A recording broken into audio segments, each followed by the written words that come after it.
Hey everyone, so today we are looking at Matthew 8 and Mark 2. And so this comes right after, in Matthew's book, it comes right after the Sermon on the Mount, but we're actually going to look at that a little bit later. But anyway, so Jesus had just been on this mountain, right, retelling the law, kind of re-summarizing everything in the law, the prophets, and the writings. And now he comes down from the mountain, just like Moses did in Exodus 20, and sees the people in need. And so right here, right at the very beginning, we see Jesus healing a leper, and he's going to heal a lot of different people. He's going to speak a lot of different truths to a lot of different people. And so let's just dive right in, right? So first things first, he goes and he meets this leper, and the leper, he comes right up to him rather than staying far off. He has this faith that Jesus can heal him. And he says, Lord, if you're willing, you can make me clean. And the Lord says, I am willing, be clean. And he stretches out his hand and he touches him, which is a huge deal. You're not supposed to do that. And yet Jesus is here showing that he is not just any man, that he is God himself, and that only God, by being touched by God, can you truly be healed of this infirmity. And so there's this beautiful transaction that happens here. And he tells him to go and present himself to the priest, just like it talks about in Leviticus 14, of all the different things that you're supposed to do to show that you've been cleansed of leprosy. And then as we move on, we see the faith of a centurion man. He's an officer in the Roman army, and he says that he has a servant at home who is paralyzed. And so Jesus is asked by this man to heal him, and he says, I can come right now. And he's like, no, you don't need to come. Like, I understand that you're a man of great authority, and I am a man under authority as well. And so if you just say the word, it'll be done. And so he has greater faith, Jesus says, than anything he's ever seen in Israel yet.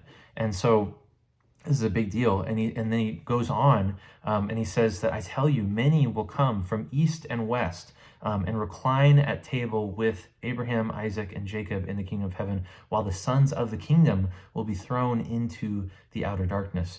And so there's this big kind of clash in the expectations once again of the Jewish people, that they're going to be the ones that are sitting at the gate at the banquet table with Abraham and Isaac and Jacob and all their forefathers. And yet he's saying that many of these people who are expecting this don't actually have faith in the real Messiah. They have faith in their version of a Messiah that doesn't actually exist. And so he's saying that these Gentiles are going to inherit the kingdom of heaven, while these other people are not looking for the right thing. They're seeking their own desires and their own privileges, and they're going to be cast out. And so this kind of points back to Malachi 1, verse 11.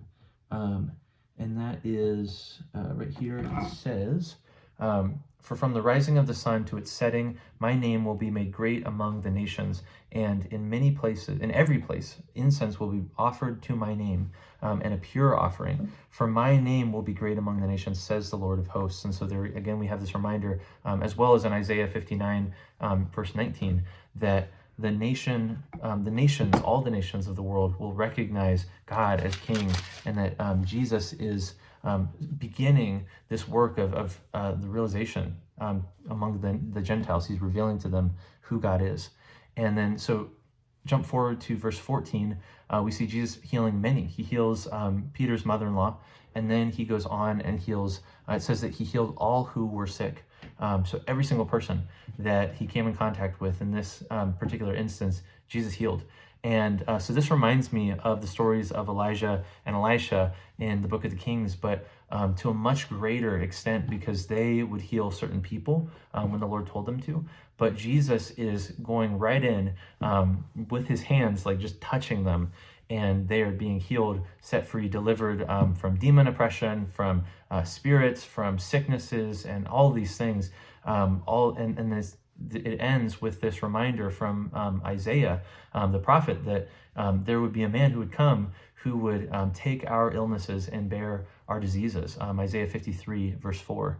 And so then we see later on, he talks about the cost of being his disciple, that he doesn't have, foxes have holes, birds have nests, but the Son of Man has nowhere to lay his head, and that it's a cost. There's a very hard sacrifice that takes place when we choose to follow him. We give up everything that is ours. And then as we go further, he heals a storm. He casts out demons from these men that are in the Gadarenes, right? This area across the sea from his people over in Galilee. And it's a huge deal, right? And he completely disrupts their industries and with the pig farming and everything. A whole herd is cast into the sea, and they do not like it. They're not happy that this has happened, and so they say, "Please go away." And so, unfortunately, they don't yet realize the gift that Jesus is to them. But we see from these two men that there are a few that are now realizing it, and they are going to be tasked with going in to Decapolis and preaching the word to all of those people. But then, as we jump over to Mark 2, we see more healings. He heals a paralytic man that's entered through the roof, and I think we looked at that earlier in another day, but this is kind of retold here in Mark 2 from a different lens. But then Jesus calls Levi, also known as Matthew, and the tax collector. He is brought in to be a disciple of Jesus, and then they have dinner and everything. It's great. But then the John's disciples and the Pharisees had been fasting, and they were asking, about why is it that your disciples don't fast? And we've talked about this before, but just again, that reminder that Jesus is saying, this is a new covenant that I'm establishing. And so there's no reason to follow the old covenant if a new covenant is being established. We need to follow the expectations and the demands of the new covenant, not the old one, because those won't fit into this category anymore. And so he concludes this chapter by talking about the Sabbath, right? It says that one Sabbath, Jesus was going through the grain fields, and as they made their way, his disciples began to pluck heads of grain off. And the Pharisees see this and are, shocked, and they say, "Look, why are they doing this? It's not lawful on the Sabbath to pluck grain." But what's interesting is that when you actually look at it, Deuteronomy 23:25 allows for people to go into their neighbor's field and to pluck grain. And so this isn't an explicit violation of Torah, but then if you look at Exodus 20 verses 9 through 11, it says that you shall do no work, not do any work on the Sabbath. And so the question is this work or is this merely sustenance? And I think that's what Jesus is saying, is that this is not work. We're not laboring. There's no sickle. And it talks about that in Deuteronomy 23, that you can't take a sickle to your neighbor's field, but you can take your hand to it. And so that's what they're doing. And so he's kind of reminding them, this is not actually breaking Torah. This is breaking your man-made expectations of what Torah should be. And so again, we see in Exodus 23, as well as Deuteronomy 5, that the Sabbath was made so that the ox and the worker, the slave, the master, everybody would have rest and be refreshed, right? And so Sabbath is meant to be a day of rest and of rejuvenation. It's not meant to be a legalistic, burden-bearing day, as the Pharisees had made it out to be, right? And so we also see in Exodus 25 and Leviticus 24 more stipulations for what the Sabbath should look like. And then Jesus gives this example in 1 Samuel 21 of David going into the temple and asking for bread and asking for this the showbread that was sacrificed by the priest, and he eats it. And you're not supposed to. Only the priests in the tribe of Levi were supposed to eat this bread, and he's not in the tribe of Levi, nor are his servants that are with him, his soldiers, and they eat it anyways, because again, it's that precedence of life is more important, rest and rejuvenation is more important than the minutia of the laws and how it's actually applied. And so again, what is work? What is rejuvenation, right? And so Jesus is saying we are being rejuvenated by eating this grain, because we're not actually working, we're just taking pieces off and eating it. And it also doesn't say that Jesus himself was doing it either. But all that to say, he concludes by saying the Sabbath was made for man, not man for the Sabbath.